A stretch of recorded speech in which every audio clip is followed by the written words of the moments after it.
Hey, good afternoon, good friends. Chuck Bartok again from Northern California. Enjoying a wonderful Friday here, first week in September. And boy, have a lot of fun with all of the conventions, the Democratic Convention and the Republican Convention. And what I've really enjoyed, being an observer and now getting more active, I was very active in my youth, the wonderful comments and commentaries here on YouTube and Yahoo Video and all of the other venues. It's interesting to me that in reading and listening to the videos and comments, there's a lot of passion, and that's wonderful. Unfortunately, a lot of the passion is not tempered with knowledge. And just as an aside, I think a lot of the statements made by people come from a passionate side, but sometimes we might want to do a little research in history and find out how government works and what principles it was founded on and whose responsibility it is to do what.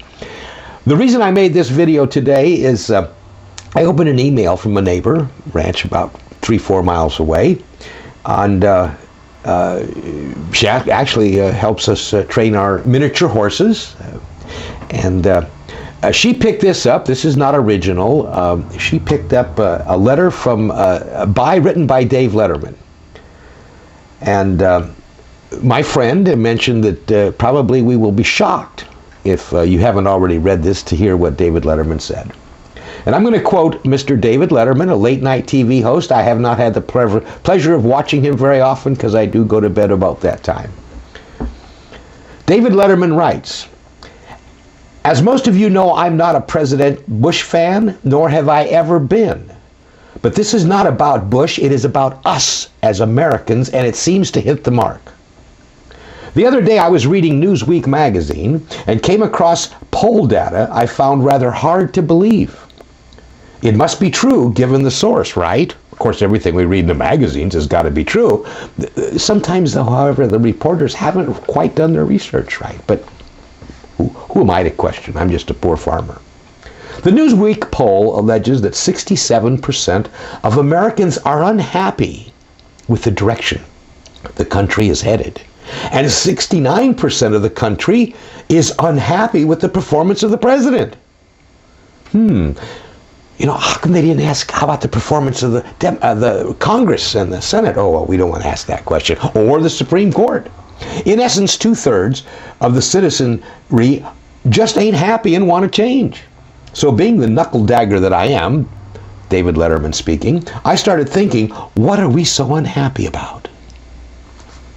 A, is it that we have electricity and running water 24 hours a day, 7 days a week? Is our unhappiness the result of having air conditioning in the summer and heating in the winter? I farmed in the Coachella Valley, average temperatures in the summertime over 110, never had an air-conditioned house, raised family, and we did quite well, thank you. Could it be that 95.4% of these unhappy folks have a job? Think about that. 95.4% of the people have a job. We talk about unemployment, but why don't we talk about employment once in a while? These are some of my own asides.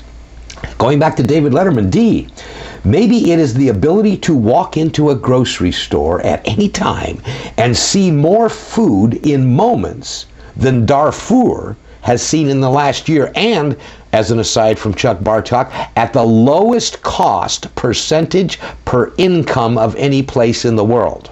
The United States is privileged to be paying so small amount of their earned income for food.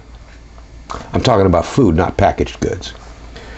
Maybe it is the ability to drive our cars and trucks from Pacific Ocean to the Atlantic Ocean without having to present identification papers as we move through each state.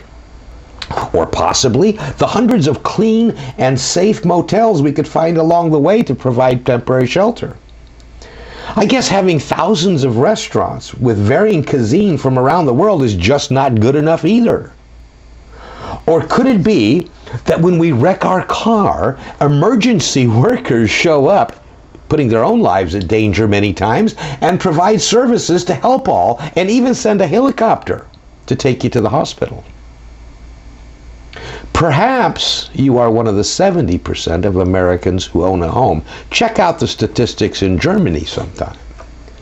You may be upset with knowing in the unfortunate case of a fire, a group of trained firefighters will appear in moments and use top-notch equipment to extinguish the flames, thus saving you, your family, and your belongings.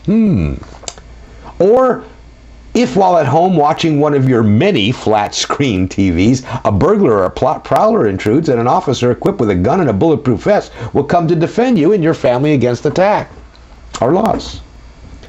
This is all in the background of a neighborhood free of bombs, militias, raping and pillaging the residents, neighborhoods where 90% of the teenagers own cell phones and computers. And you know what I found out the other day? These teenagers going to college are sitting in a food line talking on their cell phone. A food bank line. I can't imagine that. How about the complete religious and social and political freedoms we enjoy that we are the envy of the world? Maybe that is what has 67% of you folks upset. Fact is,